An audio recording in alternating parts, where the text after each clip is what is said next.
দেশে ডেঙ্গু পরিস্থিতির অবনতি, গত ২৪ ঘন্টায় প্রাণ হারিয়েছেন আরো ৫ জন। শুভ সকাল, সকালের সংবাদে আপনাদের স্বাগত জানাচ্ছি দিনাজপুরটিভি.com এর পক্ষ থেকে। শুরুতেই থাকছে আজকের শীর্ষ খবর। ডেঙ্গুতে আরো ৫ জনের মৃত্যু, হাসপাতালে ভর্তি ৮৩৯ জন। দিনাজপুরের বিরলে পূবালী ব্যাংকের ক্যাশলেস ব্যাংকিং উদ্বোধন। পঞ্চগড়ে বিজিবির উদ্যোগে বেকার যুবকদের ওয়ারিং প্রশিক্ষণ। আধুনিক পদ্ধতিতে করলা চাষে তরুণ উদ্যোক্তার অভাবনীয় সাফল্য এবং কমলা চাষের আধুনিক পদ্ধতি নিয়ে বিশেষজ্ঞদের পরামর্শ।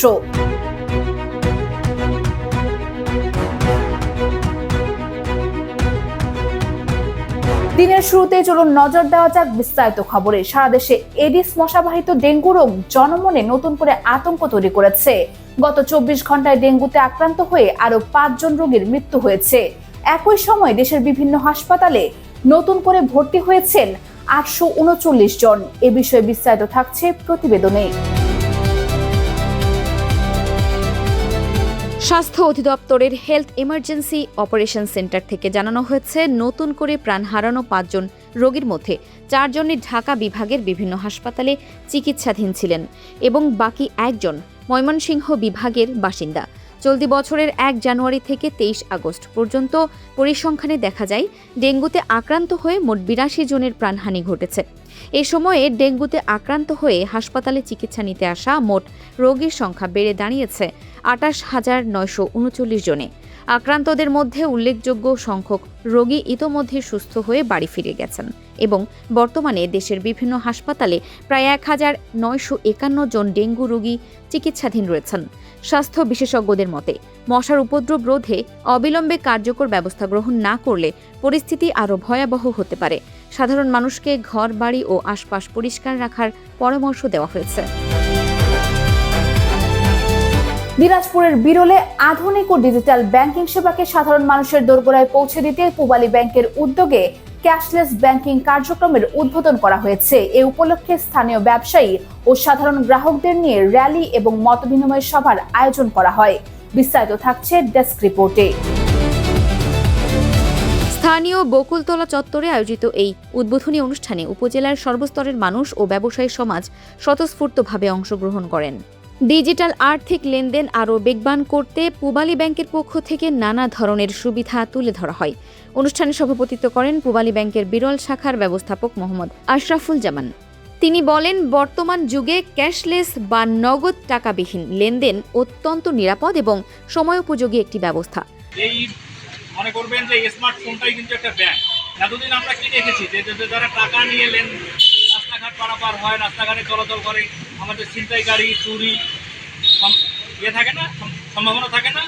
আবারও কি থাকে, জাল নোটের একটা ব্যাপার স্যাপার থাকে, বিভিন্ন জন জাল নোট দেয়। গরু কেনা বেচা করতে গেলে গরুর হাটে কি করে, জাল নোট দেয়। এগুলো করার জন্য বাংলাদেশ সরকার কি করছে, ক্যাশলেস বাংলাদেশ করার উদ্যোগ নিচ্ছে। এখানে কোনো থাকবে না, কাগজের টাকা থাকবে না। গ্রাহকদের দৈনন্দিন ব্যাংকের কার্যক্রমকে আরও সহজ করার লক্ষ্যেই এই আধুনিক সেবা চালু করা হয়েছে। অনুষ্ঠানে বিশেষ অতিথি হিসেবে উপস্থিত ছিলেন স্থানীয় রাজনৈতিক ব্যক্তিত্ব ও বিশিষ্ট ব্যবসায়ীরা। আলোচনা সভা শেষে ফিতা কেটে ও বেলুন উড়িয়ে এই কার্যক্রমের আনুষ্ঠানিক সূচনা করা হয়। এর আগে শহরের প্রধান সড়কগুলোতে একটি বর্ণাঢ্য র্যালি প্রদক্ষিণ করে। পঞ্চগড়ে বেকার যুব সমাজকে দক্ষ মানব সম্পদে রূপান্তরের লক্ষ্যে বিশেষ উদ্যোগ নিয়েছে বিজিবি।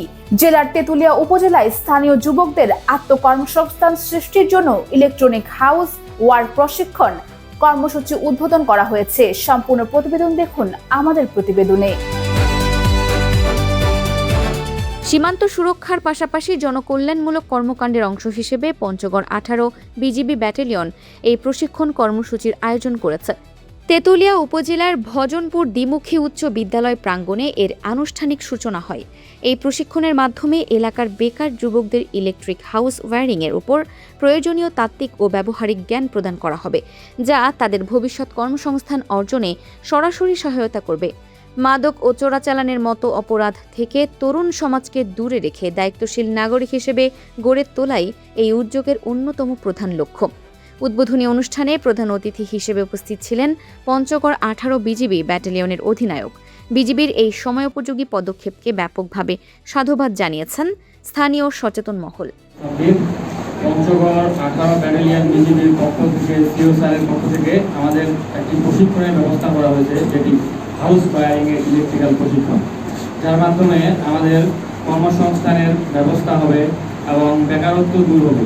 আমাদের পঞ্চগড় জেলা একটি সীমান্তবর্তী এবং দরিদ্র একটি অঞ্চল, যেখানে তেমন একটা কর্মসংস্থানের ব্যবস্থা নেই। ইতিপূর্বে এরকম সংস্থা এর আগে কোনো সংস্থার মাধ্যমে আসে নাই, যা 18 ব্যাটালিয়ন বিজিবি আমাদেরকে দিয়েছে। এই সুযোগ করে দেওয়ার জন্য সিও স্যারকে আমি আমার অন্তঃস্থল থেকে ধন্যবাদ জানাচ্ছি। আমি এসএসসি 2026 উত্তীর্ণ হয়েছি। আমি যে সময়টা কাটাচ্ছি সেটা কীভাবে কাটাবো বুঝতে পারতেছিলাম না। তখন পঞ্চগড় 18 বিজিবি সিওর পক্ষ থেকে আমাদের একটি ইলেকট্রনিক কোর্স প্রশিক্ষণ দেওয়ার সুযোগ করে দেয়। এতে করে দেশের বেকারত্ব দূর হবে এবং আমার পক্ষ থেকে 18 বিজিবিকে আমার কৃতজ্ঞতা জানাচ্ছি। আমি একজন প্রশিক্ষণার্থী 18 ব্যাটালিয়ন বিজিবি পঞ্চগড় সম্মানিত সিও স্যারের মাধ্যমে পরিচালিত ইলেকট্রনিক কোর্স করার জন্য স্যারকে অনেক ধন্যবাদ। স্যার আমাদের মাঝে ইতিমধ্যে 2000 মানুষের মধ্যে বিনামূল্যে চিকিৎসা সেবা প্রদান করেছেন এবং তারা সবসময় আমাদের সাধারণ মানুষের পাশে আছেন। আমরা আশা করছি এই এলাকার বেকারত্ব দূর করবে এবং কর্মসংস্থানের সৃষ্টি করবে। আমরা আশা করছি এই প্রশিক্ষণের মাধ্যমে দেশের উন্নয়নের জন্য ভূমিকা রাখবে। আমি স্যারকে অনুরোধ করব এই ধরনের কর্মমুখী কার্যক্রম যেমন কম্পিউটার প্রশিক্ষণ, তারপর ইলেকট্রিক প্রশিক্ষণ, ড্রাইভিং প্রশিক্ষণ এবং ইংরেজি ভাষা প্রশিক্ষণ কোর্স চালু করার জন্য স্যারকে অনুরোধ করছি, যার মাধ্যমে আমাদের বেকারত্ব দূর হবে এবং কর্মসংস্থানের সৃষ্টি হবে, পাশাপাশি দেশের আর্থিক উন্নয়নের ব্যাপক ভূমিকা রাখবে ইনশাআল্লাহ। আধুনিক পদ্ধতিতে কৃষিকাজ করে ভাগ্য বদলেছেন এক তরুণ উদ্যোক্তা। ইন্টারনেট থেকে আধুনিক কৃষি বিষয়ক তথ্য সংগ্রহ করে করলা ও শসা চাষের মাধ্যমে তিনি অভাবনীয় সাফল্য অর্জন করেছেন। এই খবরের বিস্তারিত তথ্য থাকছে আসন্ন প্রতিবেদনে। করোনাকালীন সময়ে কৃষিকাজ শুরু করে অভাবনীয় সাফল্য অর্জন করেছেন ওই তরুণ। 2022 সালে প্রথম আধুনিক উপায়ে কৃষিকাজের সঙ্গে যুক্ত হন তিনি। প্রাথমিকভাবে মাত্র 60% জমিতে শুরু করা চাষাবাদ বর্তমানে 250% জমিতে সম্প্রসারিত হয়েছে। প্রথম দিকে তিনি শসা এবং করলা চাষ করেন এবং আধুনিক কৃষি প্রযুক্তির কল্যাণে বাণিজ্যিকভাবে লাভবান হন। বর্তমানে তিনি একটি আধুনিক কৃষিভিত্তিক প্রতিষ্ঠানের ডিলার হিসেবে কাজ করছেন এবং তার অধীনে 30 জন স্থানীয় কৃষকের একটি ক্লাব গঠিত হয়েছে। এলাকার অন্যান্য প্রান্তিক কৃষকরাও এখন তার পরামর্শ অনুযায়ী আধুনিক পদ্ধতিতে চাষাবাদ করছেন। শূন্য হাতে শুরু করা এই তরুণের কৃষিভিত্তিক সাফল্য এখন ওই এলাকার গ্রামীণ অর্থনীতির জন্য এক উজ্জ্বল দৃষ্টান্ত। দেশের পাহাড়ি ও উত্তরাঞ্চলে কমলা চাষ একটি অত্যন্ত সম্ভাবনাময় উদ্যোগ হিসেবে আত্মপ্রকাশ করেছে। সঠিক পদ্ধতি ও নিয়মিত পরিচর্যার মাধ্যমে এই ফল চাষ করে কৃষকরা আর্থিকভাবে ব্যাপকভাবে লাভবান হতে পারেন। বিস্তারিত থাকছে ডেস্ক রিপোর্টে। কমলা চাষের জন্য সবচেয়ে উপযোগী হল উর্বর সুনিষ্কাশিত বেলে দোআঁশ মাটি। মাটির পিএইচ মান 6 থেকে 7-এর মধ্যে থাকা বাঞ্ছনীয় এবং জমিতে পানি জমে থাকা যাবে না। উষ্ণ ও আর্দ্র আবহাওয়া গাছের বৃদ্ধিতে দারুণ ভূমিকা রাখে। জমি ভালোভাবে চাষ করে নির্দিষ্ট দূরত্বে গর্ত খুঁড়তে হবে। প্রতিটি গর্তে পর্যাপ্ত জৈব সার, টিএসপি এবং এমপি সার ভালোভাবে মিশিয়ে 15 থেকে 20 দিন রেখে দেওয়ার পর চারা রোপণ করা উচিত। বর্ষার শুরুতে সুস্থ চারা রোপণ করা সবচেয়ে ভালো। গাছের বয়স অনুযায়ী নিয়মিত সুষম সার দিতে হবে এবং খরা মৌসুমে সেচের ব্যবস্থা করতে হবে। চারা রোপণের 3 থেকে 4 বছরের মধ্যে গাছে ফল ধরতে শুরু করে এবং পেকে হলুদ বর্ণ ধারণ করলে তা সংগ্রহ করতে হয়। সারাদিনের সর্বশেষ খবরের আপডেটের জন্য dinajpurtv.com এর সঙ্গেই থাকুন। আমাদের নিয়মিত খবরের আপডেট পেতে ফলো করুন dinajpurtv.com এর ফেসবুক পেজ ও ইউটিউব চ্যানেল। দিনটি শুভ হোক।